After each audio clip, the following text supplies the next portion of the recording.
Hello friends, आप देख रहे हैं लेट्स नर्चर आवर माइंड्स। मैं हूं Satwanti Singh, health and wellness coach and Ayurvedic lifestyle coach. मेरे से कई बार ये सवाल पूछे जाते हैं कि मोटापा बहुत बढ़ रहा है और हमने सुना है कि आटा जो हम गेहूं खाते हैं उसकी वजह से मोटापा बढ़ता है। देखिए, गेहूं हमारी स्टेपल एक डाइट है। हमारे यहाँ गेहूं इंडिया में बहुत उगता है। नॉर्थ में हरियाणा, पंजाब, यूपी, यहाँ तो गेहूं बहुत ज्यादा उगता है और लोग गेहूं ही खाते हैं। हम तो देखते आ रहे हैं शुरू से ही कि गेहूं से मोटापा नहीं बढ़ता, लेकिन हाँ, आजकल जो गेहूं का गलत उपयोग हो गया है उससे मोटापा बढ़ता है। तो आज इसी के बारे में बात करेंगे कि हम अपने अनाज को कैसे सुपर हेल्दी बनाएं कि हमारा मोटापा ना बढ़े, हमारी हेल्थ बहुत अच्छी होती रहे और हमें सारे के सारे न्यूट्रिएंट्स मिलते रहें। इसके लिए क्या करना चाहिए? थोड़ी सी प्रिकॉशंस लेनी चाहिए और ज्यादा कुछ नहीं करना है। असल में होता क्या है कि हम मार्केट से पैकेट बंद आटा लेते हैं, उसके अंदर कुछ एक न्यूट्रिएंट फैक्ट्स पढ़ते हैं। हाँ, ये आटा बहुत अच्छा होगा, इसमें विटामिन डी भी मिला दिया है, इसमें ये भी मिला दिया, इसमें वो भी मिला दिया। लेकिन वो आटा जो होता है इतना ज्यादा प्रोसेस्ड होता है कि वो हमारे लिए नुकसान का कारण बन जाता है। सबसे पहले मैं आपको एक छोटी सी स्टोरी बताना चाहूंगी जो गेहूं से रिलेटेड ही है। जब हम छोटे थे तो हमारी नानी ने बताई थी, बहुत पुरानी बात है, शायद अर्ली 90s की बात है। उस टाइम पर ऐसा कुछ अकाल पड़ा कि कोई भी अनाज नहीं हुआ, लेकिन थोड़ा बहुत गेहूं कुछ लोगों के यहाँ हुआ, जिसकी वजह से 5-6 महीने तक लगातार लोगों ने सिर्फ गेहूं खाया और कोई अनाज उनके पास था नहीं। और उसका रिजल्ट ये हुआ कि धीरे धीरे करके उनकी आंखों की रोशनी कमजोर हो गई और कुछ लोग तो अंधे भी हो गए थे। तो सिर्फ अकेला गेहूं खाने से ये प्रॉब्लम हुई थी। यहाँ भी वही बात है कि अगर आप अकेला गेहूं खाते हैं तो वो आपको नुकसान कर सकता है। अगर आप प्रोसेस्ड गेहूं खाते हैं वो आपको नुकसान कर सकता है। आज हम बात करेंगे कि गेहूं में ऐसा क्या मिलाएं कि वो हमें फायदा ही फायदा करे। चाहे वो हमारी हेल्थ की बात हो, चाहे वो वेट लूज करने की बात हो, चाहे वो हमारे बालों की, नाखून की, इन सब चीजों की बात हो, लेकिन वो हमें फायदा करे। होल ग्रेन खाना बहुत जरूरी है। United state department of agriculture ने एक सर्वे किया था और उसके बाद उन्होंने माई प्लेट करके एक डाइटरी जो रूटीन है वो शामिल किया था, जिसमें उन्होंने बताया था कि हमारी प्लेट में क्या क्या होना चाहिए। हमारी प्लेट में होना चाहिए 50% वेजिटेबल्स, 30% उसमें होल ग्रेन होना चाहिए और 20% उसमें प्रोटीन होना चाहिए। तो ये 30% होल ग्रेन तो बहुत इंपॉर्टेंट है। इसका मतलब हमें गेहूं तो खाना ही चाहिए, चावल तो खाना ही चाहिए, लेकिन उसको हेल्दी तरीके से खाना चाहिए। आज के वीडियो में हम बात करेंगे कि इस गेहूं के आटे को हेल्दी कैसे बनाया जाए। मुझे याद है जब मैं छोटी थी तो हमारे यहाँ पर सिर्फ गेहूं की रोटी नहीं बनती थी, गोचनी की रोटी बनती थी। मतलब गेहूं, जौ और चना मिला के रोटी बनती थी एक टाइम, और एक टाइम बाजरा या ज्वार की रोटी बनती थी। तो ये हमारा डेली का रूटीन होता था। या तो बाजरे की खिचड़ी बन गई या गेहूं का दलिया बन गया, इस टाइप से कुछ बनता था। लेकिन अकेले गेहूं की रोटी कभी नहीं बनती थी। अकेले गेहूं की जब बनती थी जब कोई गेस्ट आए, और मेरी नानी के यहाँ सबसे इम्पोर्टेंट गेस्ट मेरे फादर होते थे। तो जब मेरे बाबूजी वहां पर आते थे तो वो लोग गेहूं की रोटी बनाते थे, जिसे मांडे बोलते थे। और हम सब बच्चे नानी के आसपास बैठ जाते थे कि थोड़ा थोड़ा मांडा हमको भी दे दो। तो इतना चलन नहीं था। मेरा कहने का मतलब है कि गेहूं का इतना चलन नहीं था। अब जो हेल्थ कॉन्शियस लोग हैं वो मल्टीग्रेन आटा खाते हैं, लेकिन मल्टीग्रेन में भी एक प्रॉब्लम है कि आप हर एक अनाज की तासीर एक जैसी नहीं होती। हर एक को एक जैसी हीट नहीं चाहिए पकने को, एक जैसा पानी नहीं चाहिए पकने को। तो अगर आप गेहूं के साथ मक्का मिला देंगे या गेहूं के साथ बाजरा मिला देंगे तो उनकी तासीर अलग हो जाएगी और उनसे मिलने वाले जो न्यूट्रिएंट है वो आपको उतना फायदा नहीं देंगे जितना उन्हें देना चाहिए। तब क्या किया जाए, उसके लिए आज बात करने वाली हूं मैं।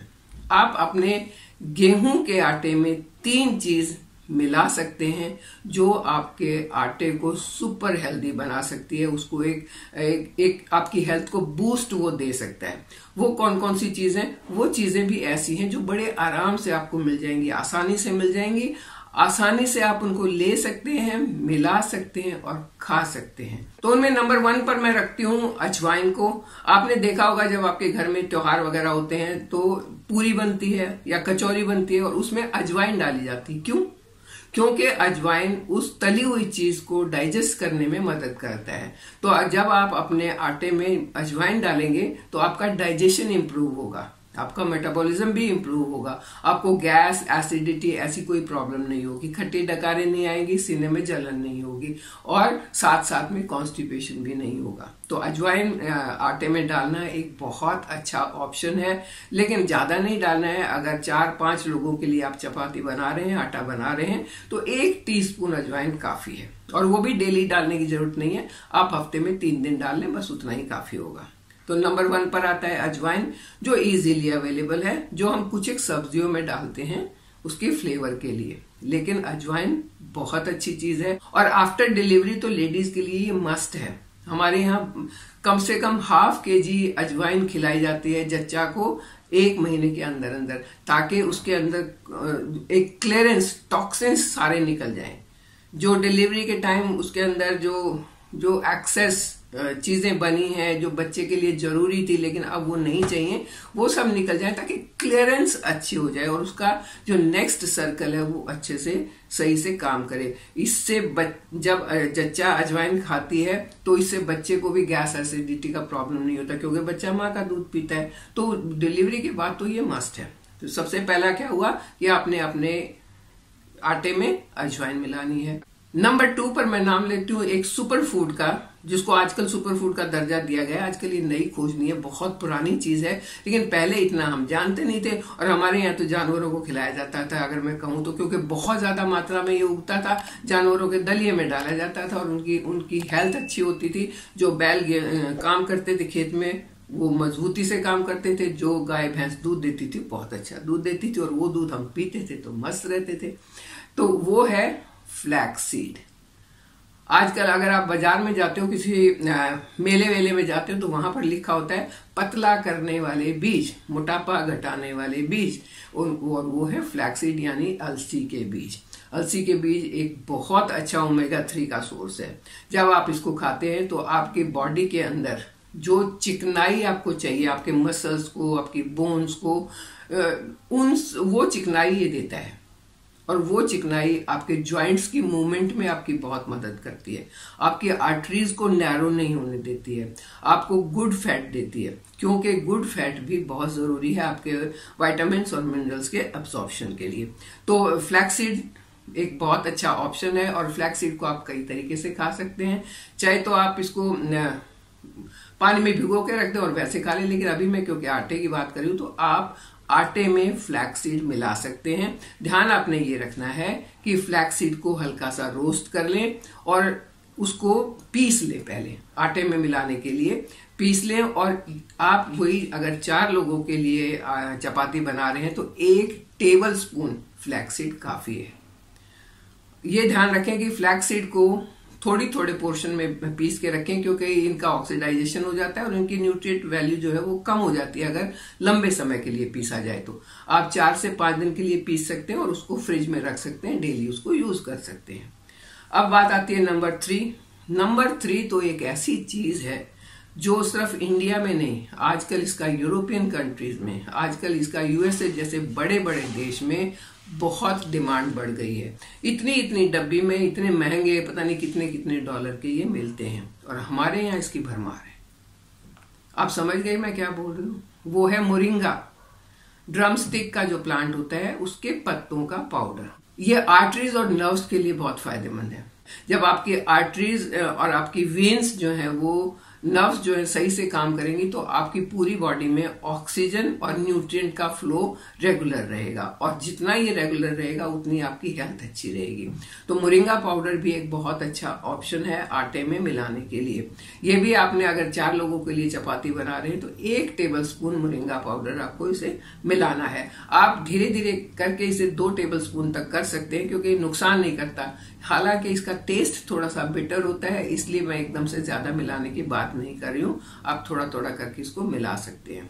अब बात आती है कि ये 3 चीज ही क्यों?